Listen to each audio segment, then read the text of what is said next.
Okay, welcome to episode 4 of our podcast, Popcast. We're going to be talking tonight about Planet of the Apes. I am your host, John, and this is my co-host, Esteban. How's it going, everyone? How's it going? Episode 4. Very excited, very excited. Now, we actually had recorded this one already, but yours truly screwed up and lost his vocal track, so That's fine, though. we're going to do a redo here, but it's, you know what, it's appropriate because this week is actually Planet of the Apes week, and the new movie comes out tomorrow. Yes, I am very excited, very excited. Can't wait. I was looking at some more information on it and I learned a few more things that I didn't realize. So the franchise obviously goes back a long way. Started in 1968 with the original film that was based on the French novel. Yeah, that had come out actually 5 years earlier. Man, so that's a quick adaptation at the time. It is, right? Yeah, I was surprised too to see how quickly it made it into movie format. And especially back in the day, like now it's like sometimes they're working on the book while they're making the movie, and that was pretty amazing. Actually, 5 years later, something came out and yeah, I really think turned into film right away. So I guess that book must have had a big impact at the time. I think that Safe to say. The producers and stuff, I think, had a vision of what they wanted to do and what could be done, and I think a lot of it was weighing on the fact of they had this idea for the makeup. The makeup was really what was going to put this movie, make it successful, and then they brought in Rod Serling from the Twilight Zone. Yes. And they brought him in to kind of make this twist ending to really kind of put the movie, the original ending in the book was pretty good, but that shock ending with the Statue of Liberty was it's such an awesome. iconic scene. You got spoofed in so many. Right. This is a pop culture thing. Like obviously, a lot of people see it in other like Simpsons. I know Simpsons did it. Right. Other films, and a lot of people don't know the reference, which is the funny part. They just know the imagery, and you're right. Sometimes people don't understand what it's from. I know my son, at one point, I was watching the original Planet of the Apes, and he heard Charlton Heston. He was like, "Wait a minute, that's from such and such." No, it's actually from here, and they're making fun of it. Yeah. And pop culture is funny like that because the references do spread around, and I think as things become older, it's younger generations are removed from this stuff. Oh yeah, of course. Especially like a lot of like the Star Wars like references. I feel like a lot of kids don't get it, even though the movies came out in the 70s. That's when you start to feel old. When yeah, you're using exactly. Movie references, and people are looking at you like, "What? What are you talking about?" Yeah. But I think that's what's so great is that so they're doing this. I guess it's a reboot now. Yeah. It's a retelling of the story of the franchise, I guess. Yeah, and it's reintroducing it to a new generation. And we can just totally forget about that piece of crap that Tim Burton did. Oh my God, I thought it was actually pretty alright.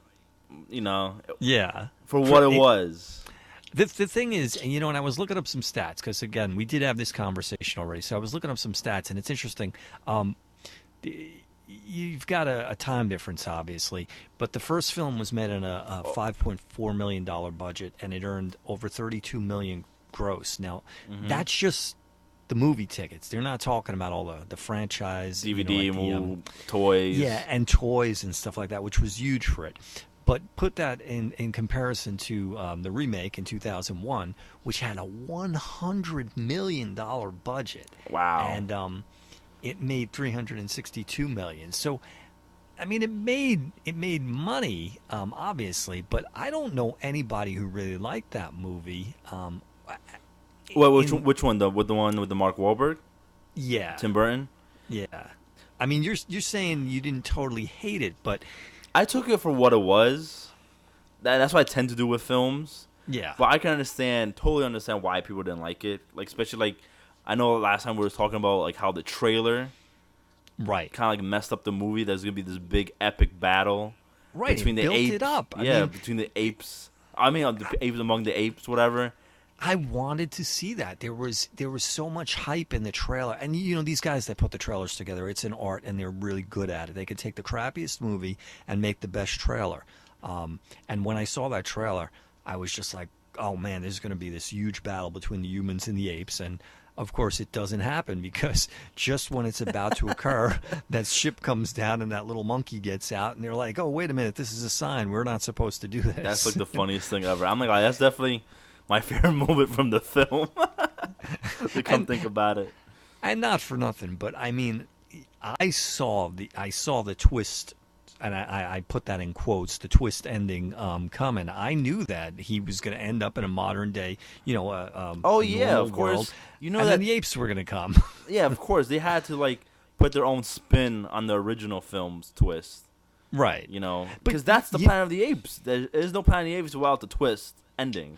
Right, but it was predictable, and I think that was the problem. Now, and also, I just caught tonight the original ending to Conquest of the Planet of the Apes. It's the fifth film, correct? That was the fourth film, actually. Fourth film. That's the rise of the apes, and it's actually the equivalent. The story can sort of be compared to this new film that's coming out, Dawn of the Planet of the Apes. Yeah. So this is where the apes come into power. In the original film, it was watered down. Caesar, who's played by Roddy McDowall, has led this ape rebellion, and they've conquered the humans. I mean, there's a fight that occurs, and they've got them literally on their knees. And what you see in the original film is Caesar stops the apes and says, this time let's try to avoid what happened. Yeah, let's see if we can do this differently this time, and basically not treat the humans the way they've been treating us. Which, I've been looking at comments online and stuff, and some people feel that was the right way to go. But I had heard about this alternate ending, and I finally saw it, and man, for the early 70s, it was pretty wicked. In the original, he doesn't give that speech. The gorillas just take the back end of their rifles, and you don't really see blood or anything, but they start hammering. I think it's the mayor's head. Oh, wow. And they're just killing him. Yeah, I mean, it's like, no, that's it. You guys are done. We're taking over. And I think that was more in line with that whole story, because that movie overall just had a very ominous tone, because, as human beings watching the film, you don't want to see yeah, of course. apes. You don't want them going to power. You want the humans to win. And when we talked about this, I mean, this is the funny thing, that yet there is this feeling inside of you where you are rooting for the apes. Yeah, you want humans die, basically. Well, that's the thing. I mean, in that film, it is not that it's incredibly violent, especially by today's standards, but yeah, I mean, it's violent in comparison to the other four films.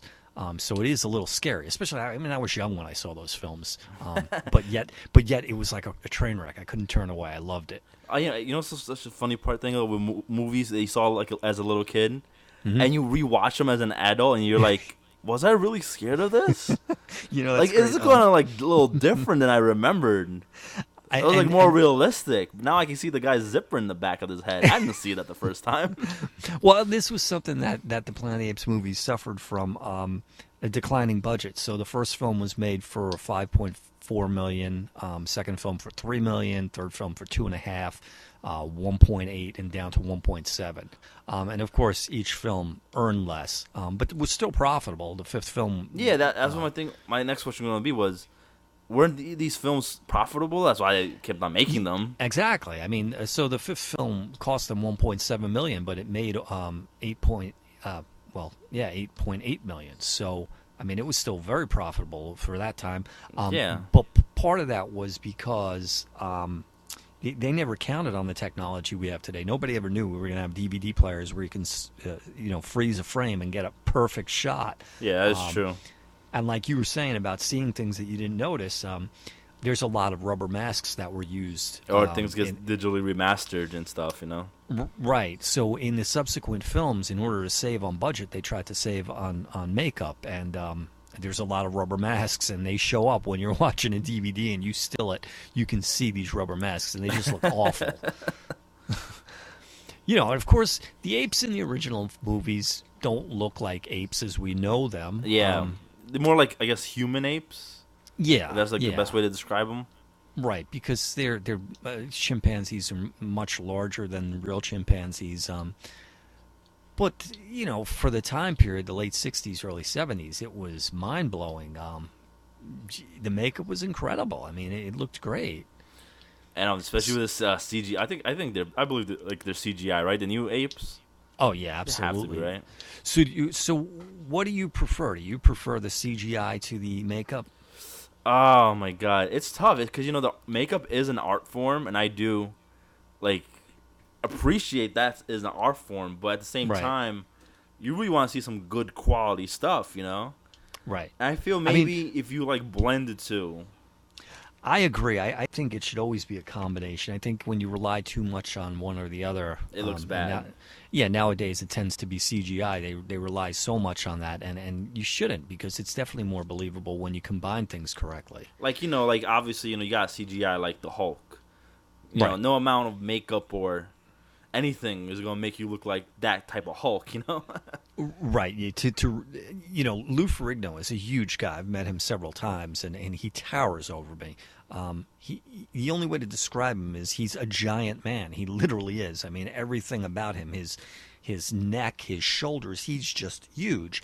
But even still, because our society is so amped up on steroids now, and everything has to be huge, huge, it's hard to convey, how big this guy is. It's one thing to be standing in front of him and say, "Wow, this guy's huge," but to actually get that across on film, it's not the same. You need to CGI it because he has to be tremendous. He has to Yeah, just it's be bigger than life. yeah, and especially the way they draw him in more recent years, that he has the really long arms and stuff, which is more effective, I think, than just a big guy who has normal human proportions. Yeah. So yeah, I think I like the CGI in the new films. Come on, you seeing an actual ape, ride horses with machine guns, And that's you can't get even more epic than that. and that's what really kind of rings with me now when I've seen that new trailer where the horses are charging, and it has that same, as an adult, it has that same feel for me that I think I felt when I saw Conquest as a kid.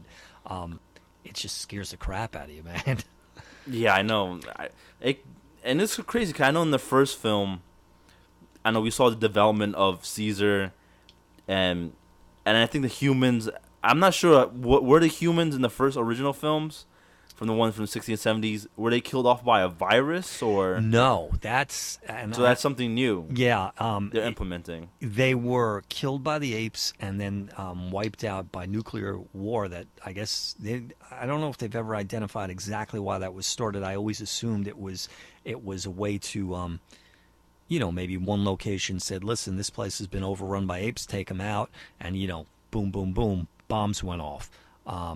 So yeah, the virus in the original film was responsible for taking out cats and dogs, and that's how humans in modern society decide, well, we got no more pets, and they start taking in apes as pets. Okay. Now, the irony of the twist in the original films is that they identify the virus is brought back by Cornelius and Zira in the third film, because they say it's brought back by the astronauts, and they're the astronauts. So it's one of those things. If they hadn't come back, they kind of set the whole thing in motion. So it creates this paradox, right? Yeah, everything comes in full circle, basically. Right. So yeah, in the new film now, it's a virus that's responsible for wiping out the humans, and that's what they're talking about in the commercials, where he's saying, we fought this thing for whatever it is, 5 or 7 years. Have you seen there's another short commercial that I saw for the movies that was really weird. I saw it during a show, and it was strange because it's two humans hanging out, just kind of catching their breath, and all of a sudden a chimpanzee comes walking down the alley. Have you seen this? No, I actually probably saw the first trailer with Commissioner Gordon out in the window with the AK or some rifle. Right. I saw that one. Look on the internet. I don't know if it's available. You should see this one because I watched it like 3 times, and it gets weirder each time. So they're just hanging out. Okay, now I remember. And the ape comes to the smoke, right? Like like dusk, kind of like? No, it's day. No? I think it's daylight. He just comes walking down, and at first they're real apprehensive. They're like, whoa, whoa, whoa, and he starts goofing around. He does a few somersaults and stuff, like he's trying to entertain them, like say, hey, I'm just a monkey, no big deal, and he gets close enough to them, and he gets their guard down, and he indicates, because they were drinking alcohol, and he indicates to them that he wants some. They give him the bottle, and he goes to take a swig, and he's chugging it, and they're like, whoa, whoa, whoa, and with that, all of a sudden he jumps up, and when he jumps up, he grabs the guy's rifle, and he's still pretending like he doesn't know what he's doing. He's just kind of waving it, and they're like, whoa, whoa, whoa, whoa, whoa, put it down, and all of a sudden, boom, and he fires on the first guy, and the other guy's looking at him. He's like, hold on, and you hear the gunshot, and it goes to a black screen. Oh my god! No, I have not seen that. I have not seen that trailer. I have to really. And now I have to watch that trailer now. The thing is, when it starts, it's so offbeat with the goofiness of the chimpanzee and stuff. I figured this is the Apes franchise kind of selling out to. This is going to have something with product placement. This is going to be a Dr. Pepper commercial or something like that.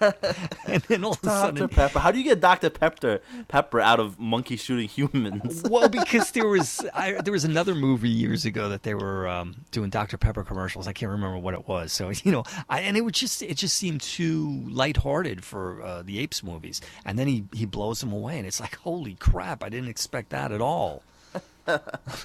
So I know in the first film, I think James Franco's buddy contacts the virus, right? Yeah. I saw somebody condemning James Franco as like the worst scientist or biologist of all time, because he should have put him into quarantine once he knew that he had it, and he didn't. But he didn't know what he had, though. I don't know. I would have to see it in the context of the film. Assuming this person was right, they were saying that he did know at that point, and he should have done more to quarantine him. No, because from what I remember from the film, he was just sneezing, and then when his friend gets home, he starts like bleeding and stuff. Right. Yeah, you may be right. Then he spreads it to the pilot, who we see during the post credits. Right. They do that whole thing with the map, with the planes going around the world. Oh, no, because I think the guy shows up at the pilot's house. Yeah.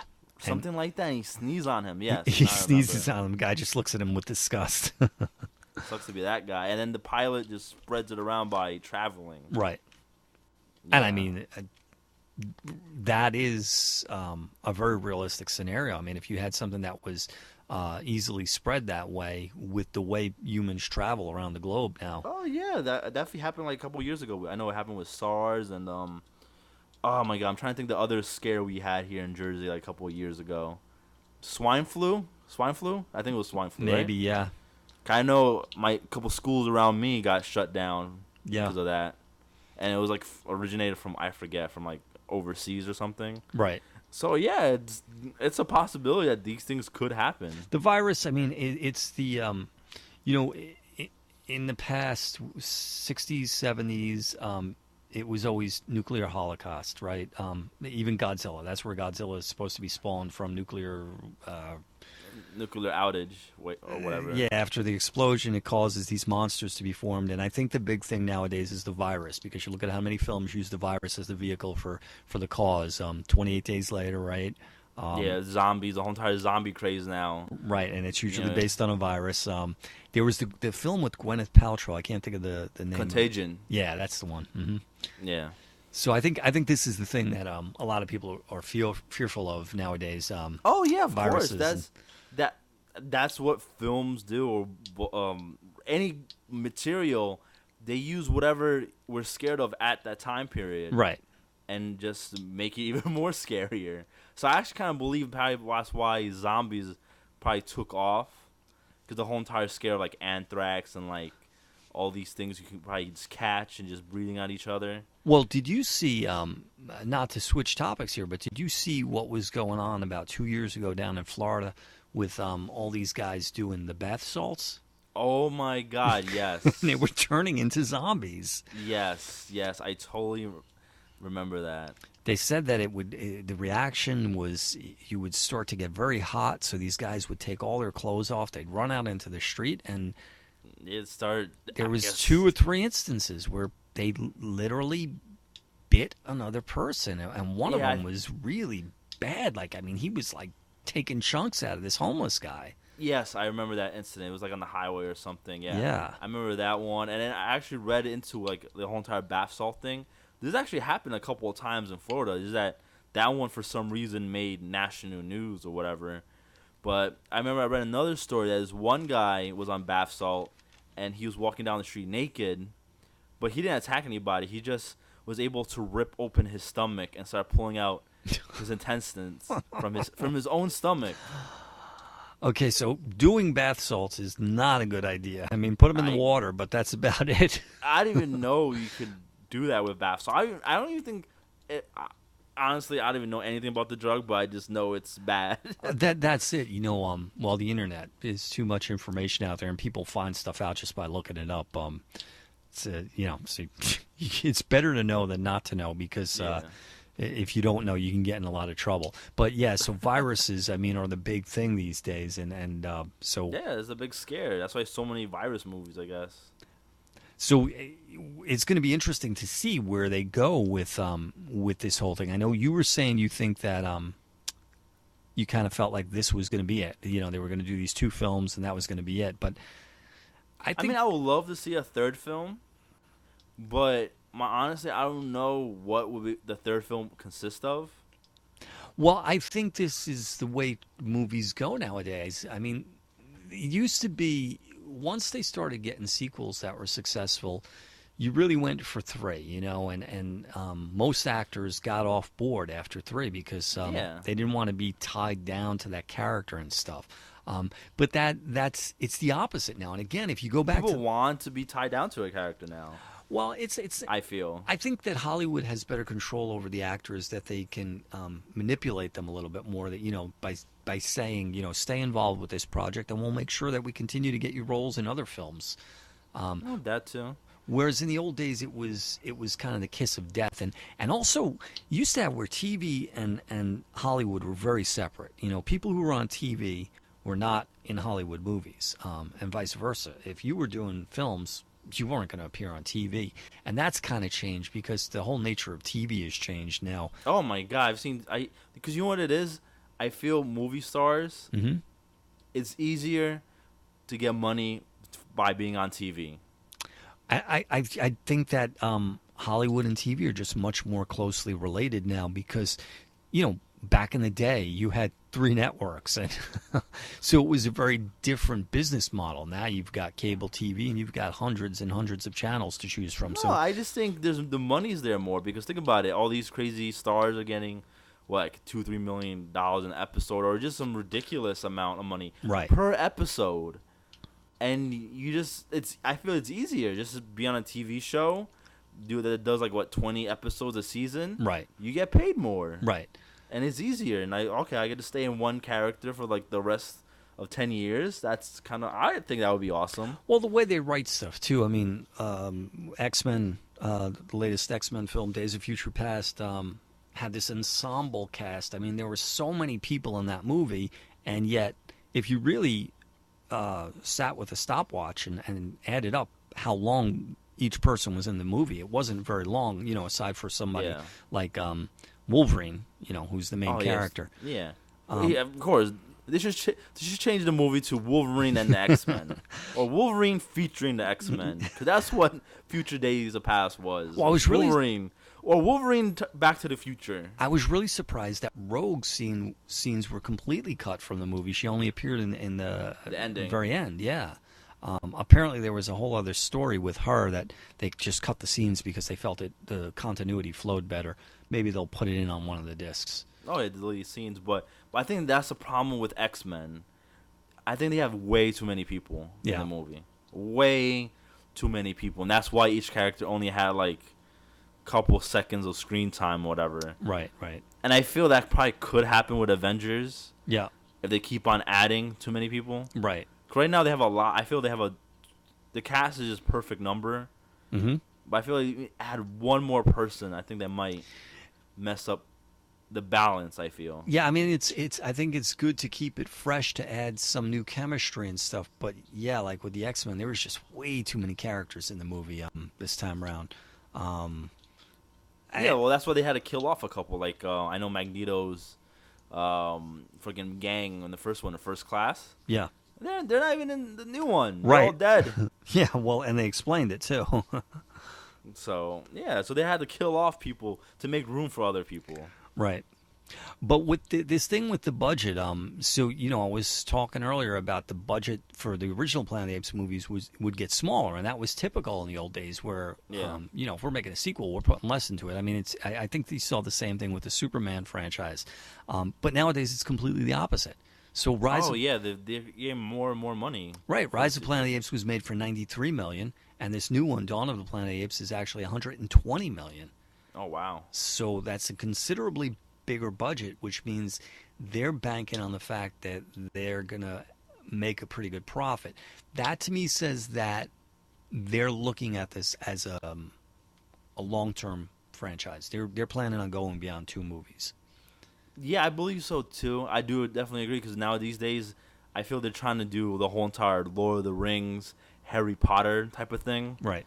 Just trying to bang it out for as much money and start like a whole entire franchise and cult of a movie. Well, I think too. I think there's more creativity now. I think that when you find a good writer, you can almost always expand on something. Even when you get those skeptics saying, "Oh, it's been done to death. There's nothing else to be done." If you find a really good writer, there's always something that you can write to make it fresh and new or interesting. I think the problem after 4 or 5 or 6 films might be filling the seats. So your budget can't keep growing all the time because at some point it's going to just become a loss and you're going to have to cut that budget down. Yeah, I think that's probably how I guess the old way of looking at it was. But I think we're in a new day and age that movies could live past the 3rd and 4th film. Like Harry Potter films. Mm-hmm. Come on, there were like 8 of them. Yeah. And a huge, crazy fan base that went to all 8. Right. And I probably do believe their probably budget got bigger and bigger every movie as they went on. And there probably was a rush with those films because you were working with kids who became young adults and they were growing, so you had to kind of get them done before they were too old for the roles. Yeah, that is definitely true too. But I think in the movie they progressed, I guess, getting older, so I think that's probably what helped them a bit. Yeah. Now, that's what's interesting with Planet of the Apes is that when you're using CGI, you don't have this problem with actors. And we're going to start to hear these apes talking now. So now we're going to get voices. And, sometimes we can identify a lot with a voice. So now we're going to have voice actors that we really can relate to. I don't know if we're going to hear a lot of lines from these apes right away or if they're going to gradually work them into it. I think as strange as it may be for some people who aren't fans of Planet of the Apes to see the original films and see talking apes, I think it's even going to be a little bit weirder to see full CGI apes that look real suddenly speaking. I think it's going to be it's for some people, not for me certainly, but I think for people who don't really like this sci-fi genre, I think they're going to be like, "Oh, this is just stupid. There's talking apes." Talking apes. No, that I kind of want to disagree with you a little bit. Yeah. Because I remember I saw the first one in the theaters, mm-hmm. and when Caesar goes, "No," mm-hmm. the whole entire movie theater just flipped out. Now, you know what was so great about that? If you compare that to the original film, they took the same mechanism there and they flipped it. Because in the original film, you had Taylor running around who had been shot through the throat and couldn't speak for the whole film. Yeah. And the apes are all convinced, humans are just dumb animals. And then all of a sudden, "Get your filthy paws off me, you damn dirty apes." And it was like, whoa, everybody stops, shock, right? So they flipped it in that Rise of the Planet of the Apes. Now you had the first word coming out of an ape's mouth and humans reacting to it. Yeah, so I think maybe it's not that much of a far stretch. People will like it because that was such a good mechanism that people in the movie theater just like jaw dropped. They're like, "Oh my god!" Right, but I think it's going to be a little different when they're speaking in full sentences and kind of giving speeches and stuff. No, honestly, I don't think they're gonna develop the apes into that yet. I don't think. Yeah. 'Cause I feel like that does hold some truth. It'd be a little too much. They do start talking in full sentences. Right. I feel like they're just gonna speak a couple of words here and there. Right. And probably the only person that probably will be talking a lot will probably be Caesar. Mm-hmm. Because he's the one that's more, I guess, advanced than everyone. Well, see, that's that little promo that I was talking about, where this ape sneaks up on them and kind of pretends to be very docile and stuff, and then suddenly starts shooting them. That shows that these apes are pretty intelligent. I mean, they're intelligent enough not just to know how to operate a gun, but how to con a human and kind of get their guard down. So how far removed are they from speech if they can do all that? Yeah, but like I said too, like I've been thinking it would be too crazy if they still all do start talking in full sentences. Right. You know? I think they're going to save that for subsequent films. Yeah, I definitely think that will be in the third film. What I heard was, and I believe it's the other chimpanzee who was with Caesar in the lab. He had the scar on his face. Oh yeah, his bodyguard, I guess, want to call him. Well, he's got a bad attitude, that's for sure. He's pissed off. And I believe he's going to be like the antagonist in this film. That where Caesar is like, listen, let's. He just wants to kind of form his own society. Yeah. And I think his attitude is, the humans are okay. We don't need to kill them. And this other guy is like, no, we're killing all of them. We don't need them. And I think that's a good. It'll be a good contrast, because it'll have conflict within the apes society already. Oh yeah, and obviously with Maurice too. Right, Maurice. Right, and I told you, right, Maurice. It was a nod to the original films. Who Dr. Zaius, the actor who played Dr. Zaius. Dr. Zaius, Dr. Zaius was played by Maurice Evans. So that's where they got the name from. That's a little nod to him. So Dr. Zaius, like, what was his role in the first films? He was I can't think of the literal title, but the keeper of the information. He basically guarded the knowledge. So he did know the history. So he was like the wise character in the film? Well, that's the way. That's kind of the irony of the original films, is the apes want their freedom from human society, and they hate humans for everything that they were, weapons and war and fighting. And the apes themselves develop a society of segregation where the chimpanzees are just the workers. They're like the worker bees, and they just do all the labor. The gorillas are the soldiers, and the orangutans are the politicians, the intellects, and the philosophers and stuff. So Dr. Zaius' literal job is to protect the information. He knows what's gone on. He knows that the humans were once in charge, and he needs to protect this information. No one's allowed to know this. That's why they create this whole deception about the forbidden zone. They don't want anybody to go into the forbidden zone. They say that, there's dangers and stuff, and no one can ever go there. They don't want people to discover the truth. And Cornelius actually is an archaeologist, starts to stumble upon that truth, and Dr. Zaius punishes him for it.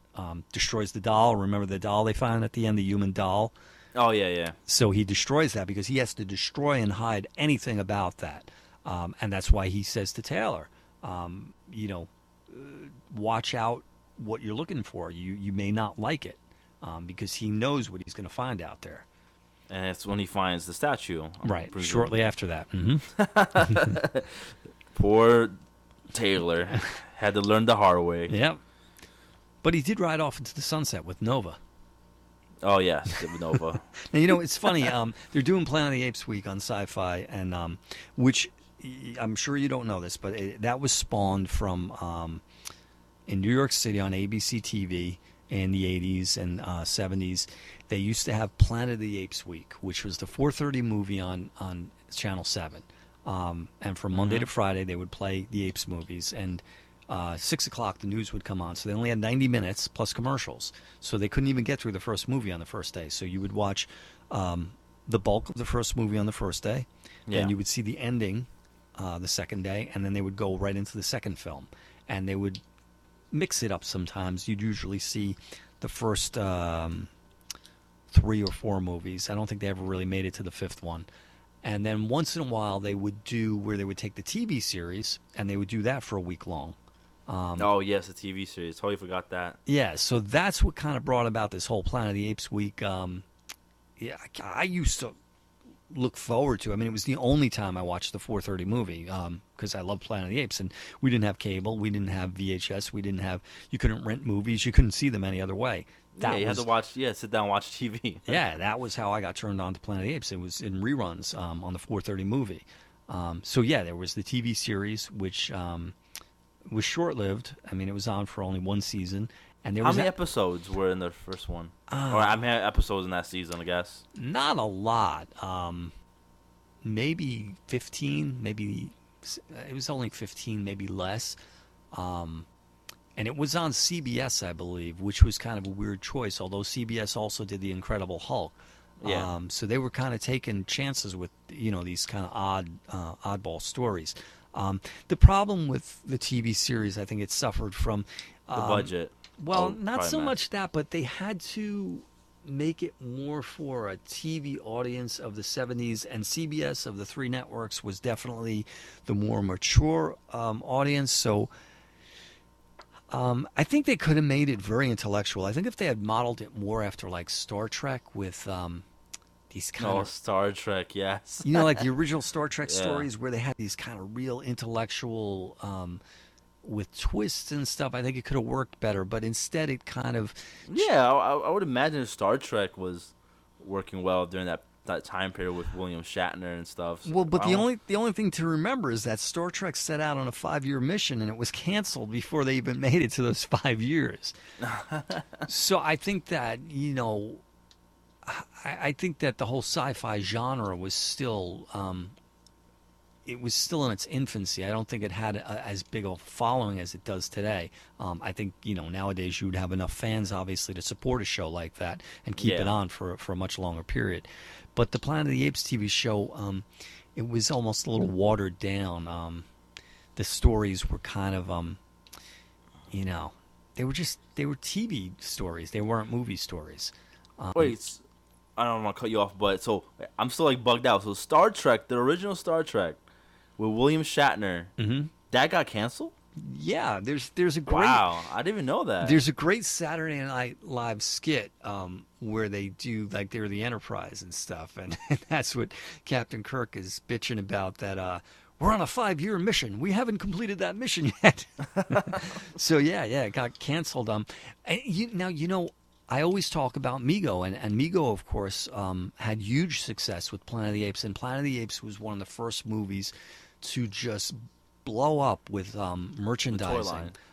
George Lucas, right? Correct? Well, right. George Lucas, when he was doing Star Wars, wanted to retain the rights to the toys, and that was actually how he sold the film. Because, Hollywood really is stupid, because after what Planet of the Apes did years earlier, they should have known the power of the merchandising. Mego had great success with Planet of the Apes. There was tons of play sets and tons of figures. But Mego can also be credited with really keeping the Star Trek franchise alive, because the series was dead and the movies weren't being made yet. The movies didn't come until after Star Wars had its success. So you had this gap of nearly 10 years where Star Trek was just dead. But Mego is having this great success with all these different lines, and then they started doing TV shows. So they went back and they did Star Trek, and I had those toys when I was a kid. I still have them, the Enterprise and all the characters and stuff. They brought it back to life. And then, of course, Star Wars hit the scene, and somebody said, hey, let's try to bring Star Trek right to the big screen. And the rest is history. I mean, how many TV shows and how many movies were produced. Well, I think Star Wars definitely jump-started the sci-fi genre. Right, and because... Before then, Planet of the Apes, like you said, and Star Trek, they had that, but then I feel like after Star Wars happened, it just created this fan base, I guess, for those type of materials. Well, I think what was really different between Star Wars and Planet of the Apes, Planet of the Apes, like I said, I really believe they were confident and banking on the makeup. You know, the makeup was going to make it. So it was set in kind of this primitive environment. You didn't have all these special effects, but you had the makeup. Whereas Star Wars, I think, was the first sci-fi movie that was done in space with the vehicles and the ships and the lasers and stuff. And the movie was taken completely seriously, and it was believable, and it was exciting. I think 2001 probably came out a few years before Star Wars, and that was done very well too. But that's an incredibly, I want to say, dry film. It's very intellectual. It didn't have the appeal that Star Wars had. You know, Star Wars was sexy. You wanted to be one of these characters. You wanted to be part of it. Oh yeah. I think that's how Star Wars really, like you said, brought sci-fi to the forefront, and it just exploded from there. You know, before that, mainstream pop culture was pushing war stories. Comics, you know, were pushing war stories and that type of thing, and it was kind of set in the real world. Star Wars, and of course comic books, you know, with superheroes and stuff, you had superheroes and then you had sci-fi, and that's what people just fantasized about. Comic book people, you know, war stories weren't good anymore. Who cared about a guy with a gun? That's reality. I want something beyond that. I want to be able to fly. I want to have superpowers. I want to go into space. I want to travel. Well, you know, I feel like every decade has its own flavor. Right. You know, every decade is like, you know, decade of war movies, decade of sci-fi films. Like right now, we're definitely in a decade of superhero movies. Definitely. You know, there's one being made there's like 3 or 4 coming out a year. Right, and it'll run its course because the sci-fi genre, you know, after Star Wars created it into the early 90s and stuff, then it became, with CGI and stuff, it got better. People outdid really the effects that Star Wars did without the CGI. And then we were blown away by those things. But then it became so common. I mean, you know, now you go and see a movie and the sci-fi is almost just subsequent. It's like, all right, well, what's the story here? I want a good story. I want some good actors. I want something interesting. You get used to it. It's just it's commonplace. Yeah, basically, yeah. There's a normal bar that everyone has to set. Right. You have to hit this bar if you want to be at least a decent movie, I guess. And I think that's what brought us to where the superhero genre is exploding now because of the CGI and what basically anything can be done. Oh, yeah. Especially, I feel like even a couple years ago, like Green Lantern, I really felt they made that movie way too soon. In my strong opinion. I agree. You know, my turnoff with that movie was I thought there were, from looking at the trailers and stuff, I thought there was going to be too much CGI. And CGI looked bad, I think. You think it looked bad? Opinion. Yeah. Well, it was definitely lower budget than a lot of films. You're definitely right about that. But I felt that the CGI was going to be a turnoff for the mainstream audience that, you know, they love to get in there because they have to sell tickets. And then as it turned out, when you saw the complete film, yes, there were parts that were totally off the planet, that were completely not, you know, completely CGI and not relatable to the bulk of society. But there was a lot of the film that was set right on Earth, and I think most people could relate to it. But I understand your point. I don't know that it was so much that the film was made too early as they should have put more money into it. Okay, maybe they should put more money into it because, you know, this character is Green Lantern. He has this ring, and this ring can, like, I guess, manipulate matter and transform to anything you want.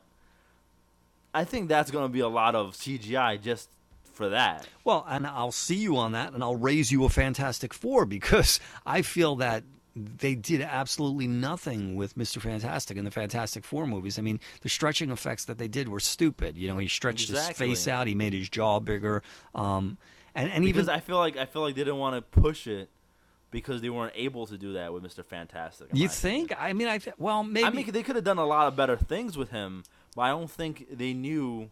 Well, we can't do it, right? Because it's gonna look bad, right? Or it's gonna look cheesy. You know? And I think that's a big reason why that those films weren't nearly as good as they could have been because they didn't explore. I mean, think about all the stuff they do with Plastic Man in the comic books, and Mr. Fantastic isn't quite as goofy, but they could have done some really interesting stuff with him. Yeah, but at the same time, too, I feel like it would have been, like, you know, how superheroes are in tights, a little cheesy, I feel. If they really did fully use them, I guess. Definitely in the last decade, you know, because those movies are old now, right? Yeah, I know, I right? forget how old they are. Jesus. Definitely there's been improvements to CGI, not so much in, obviously, the computers and stuff, but I think people, the design groups now know how to make things look better, look more believable. I just felt they knew their limits with Mr. Fantastic, so that's why we didn't see that much of him. Well, if you want to see real limits, watch the original, is it Richard Corbin Fantastic Four from early 90s? Oh, my God. Everyone talks about that film. I have not seen it. The Thing, actually, I feel the Thing in that film looks better than the Thing in the two full-blown Hollywood versions that came out more recently. No way. Yeah, it looks more like the Thing. No, I thought the Thing would actually look like the Thing in the recent one. I just didn't understand why they didn't give him a brow. I mean, one simple thing could have changed the whole look of it for me. Just give him a goddamn brow and be done with it. I mean, he almost always had a brow in the comic book. Yeah, but you're upset. You're gonna be upset about his brow. Well, yeah. I mean, the main ear. I want to know. I want to know when he looks surprised. That's why I want a brow, or when he's sad or upset. They did do. I mean, there was some pretty good stuff with that makeup. In that he was able to convey some expressions. You were able to tell when he was smiling and stuff, and that was pretty impressive. I preferred. Before I saw it, I preferred that to CGI. But again, bringing this conversation full circle, I think the CGI is so good now that it might work better as CGI. Oh, yeah, the Thing has to be CGI now. Yeah. Yeah, because definitely the Thing is like he's about as big as the Hulk, so. Right. I mean, like, I could understand at that time they could not do a CGI thing. Mm-hmm. So they definitely had to do a makeup thing, and obviously that Thing is bigger, a lot bigger than the one in the movie they portrayed, you know? Right, that's just a guy in a costume. Yeah. So, all right, Planet of the Apes is coming out tomorrow. Yes. Are you going to see it right away? Yeah, I'm definitely going to go catch it on the matinee on Sunday. Mm-hmm. Definitely, because movies are way getting too expensive now. Yep. You know, my theaters, I noticed, have a couple of weird deals. One of them has all movies after 9:30 or only $3. Wow, that's actually a pretty good deal. Weeknights only, obviously. Oh, weeknights. And then the other one has... Oh, so 9:30 weeknights p.m. Right, so I can go 9:30 on a Wednesday, and I can get in for $3. Oh, that's pretty good. The other theater has all G and PG movies. I don't know if it's the first show or shows before 12 o'clock, are only $1. Wow. Yeah. Damn, they're really trying to push people to go to movies early, I guess. Well, I guess they're not selling tickets during those times, so they figure, get people in here and we'll sell popcorn. That's true. Yeah. That's actually a wonderful way to look at it, because I really don't know who wakes up at that early to watch movies, you know? Yeah. It's usually a night thing. So, I mean, now knowing... weeknights, too. Right, and now knowing all of this, I may actually go to see some of these before they're released on DVD. Oh, yeah, especially with couple bucks here and there, of course. Yeah. That's the reason why I started going to movies on Sunday mornings. They were $6 for me Sunday mornings. Mm-hmm. You know, and tickets, at night, Saturday night, are what, $14, $13? Is Dawn of the Planet of the Apes going to be done as a 3D movie? I didn't hear anything about that. Ooh, that's actually a good question. I don't think so. Yeah, I haven't seen it. I have not heard, and honestly, I'm kind of happy they did not. If it is a 3D movie, I'm kind of be a little upset. Why is that? I really hate 3D movies. Do you? Of course, because I feel they're just charging you a couple more dollars just for like it to be in 3D. Well, yeah, but they usually have the option. You could see 3D or not. No, like, I understand, like, if the movie... Okay, when you make a movie and you have the idea of it being in 3D... Right.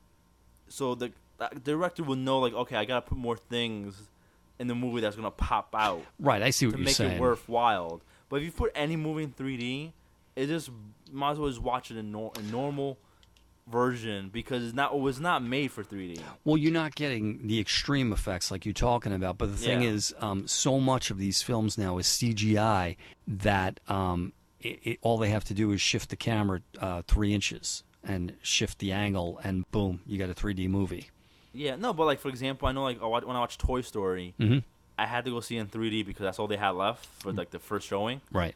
Midnight showing, and there was like maybe 1-2 scenes that they put in. It was obviously for 3D, right? And that was it. Like something came at you in the movie, right? Like I think it was a drill or something. Obviously, they put that in the movie for it to be for the 3D effect. That happened with my kids wanted to see Smurfs, and of course, but you know what I'm talking about? They're like throw something directly at the camera. No, I know. And it comes directly at you. Right. But it wasn't worth paying an extra $5 just for that, just to see that scene, you know? Yeah. Well, see, because Smurfs, I really didn't want to see that movie, and we wound up the same thing in the 3D theater. But that movie was kind of ripe with tons of little gags like that where they really made the 3D effect work. As a matter of fact, there was one spot where the villain was stirring a cauldron, and this green smoke was coming out of it, and I actually found myself lifting my hand, kind of waving the smoke away. Yeah, exactly. Like, if they made the movie for 3D knowing beforehand, right? Then, okay, it's worth paying the extra money because the director that made the movie knowing, well, I need more things coming out at screen for the people. Yeah, it's a gimmick for sure, and yeah, the storytelling and the movie itself should come first, and then pop that in as a bonus. There's too much crap out there these days. Yeah, I don't know. Maybe if I can get into one of these shows at a discounted price, because it's always a toss up. My kids are 13, 10, and 7, and my daughter will actually want to go see it, even though she'll wake up during the night screaming. Oh my god! Hey, those are badge of honors of us growing up as kids. Yeah, to be honest. I think the scariest thing I remember kind of trying to force myself to watch was either Halloween or Halloween 2. Oh, the same thing with me. I had to force myself to watch freaking Jason when I was younger, like early '90s Jason. Yeah. So. I don't think I made it through Halloween. I was young, and I was up late, and TV was there, and I turned it on, and I watched like 2 minutes. And it was nothing even scary happening. It was all in my head. I was freaking myself out, and I turned it off, and I just walked around the room for a few minutes, and I was like, all right, I'm going to try it again. Put it back on. Lasted another 2 minutes and turned it off again. Like, oh no, can't watch this movie. No. And it's funny because I see that same fear in my kids' faces now. I turn them on to Land of the Lost. Oh, Land of the Lost. Do you know the original? Yes. So that was a Saturday morning show that I used to watch, and I mean, it was for Saturday morning kids TV. It was pretty good at the time. Yeah. My son had seen it about 10 years ago when he was 4, and he was terrified of the Slee Stacks. Oh, Slee Stacks, yes. So they were watching it yesterday, and all he kept saying is, I don't want to see this. This is so scary. This is so scary. And all of a sudden the Slee Stacks came out. My daughter's like, that's not scary. And he looks at me, and he's like, it is scary. And I'm like, it's not scary anymore at 13. That's crazy. So yeah, I think Land of the Lost can be credited, as a sort of that kind of Planet of the Apes mentality. If you look at the time frame, it came out in the early 70s, and it had that same same overtone of getting lost in this different world where humans aren't in control, and you had Chaka, the little cave boy. Chaka. I actually enjoyed the Land of the Lost Will Ferrell movie. I don't know if have you seen it? I have seen it, yeah. Oh my god, that's definitely one of my favorite movies. Will Ferrell, very underrated film. Well, it was it was another one of these where they took an oddball TV show, and turned it into a movie. And probably with a lot of these, the only way to go is to kind of make a goof of it, because. Yeah, I felt like they parodied it pretty well. I feel. Yeah, and they had the Slee Stacks in that, right? Yeah, Slee Stacks, Chaka. They had the whole entire everything. And they explained it a little bit more, where he fell into an alternate universe or something. Yeah. Yeah. Like a carnival ride or something. Yeah. All right, so the Planet Apes movie's coming out this week, and definitely must see. Yeah. Hopefully, it's a lot better than the original, even though the original was really good. Well, yeah, you always hope that it's going to be better. I think from the sense of, I think the first one was very family oriented. Again, my kids, Jack was a little afraid with that movie, but it wasn't too violent. Really, I mean, there was a fight in San Francisco, but this one looks like it may take it a step further. What is it? What is the new one rated? Oh, I don't even know. I would think PG-13. Yeah, I think it's going to have to be. Well, the other one was PG-13. It was. From okay. So they have to. I think, especially with movies like that. Yeah, you can't take it down or up. Right, you could take it up, but I think they try to stay in the same range because. Yeah, that's what I'm saying. I think they stay in the same range. I don't think they can go up or down, in my opinion. Oh, now I'm looking at the cast here, and they actually do have this Andy Serkis credited as Caesar. So I guess he's going to have quite a voice in this. Oh, okay. Well, like I said before, like I really think Caesar's going to be the one talking and interacting with the ape. I mean, with apes and the humans. Right. But I don't think the whole entire group of apes will be talking yet. I'm interested to see how they explain what happens to James Franco's character. Maybe he just dies from the virus. Yeah, I think because he had to, because he was right next to the guy that got it, and he was with Caesar the whole entire time. Yeah. So what happened to his assistant is probably going to happen to him, happen to his girlfriend, and his dad too, because he's the one right there next to the spread of the virus. Right. So that's probably what happened to James Franco. I mean, this was sort of an ongoing thing with the original films too, is that the actors came and went. Aside from Roddy McDowall, who always played one of the chimpanzees. The actors, it's an interesting thing because the actors weren't pivotal to the success of the movies. It was the ongoing story. So we're going to see if they can carry through that same theme. Well, you can get away with it because at the time, you throw on a monkey mask on anybody, and then they're that person. Well, true. And actually, even though Roddy McDowall is the common tie to everything, he does not appear in the second film for the small role of Cornelius. And it wasn't because he didn't want to do it. I think he was working on something else at the time. Exactly. So I think especially with CGI, you can just throw in anybody as to do the voice. Yep. And you would be fine.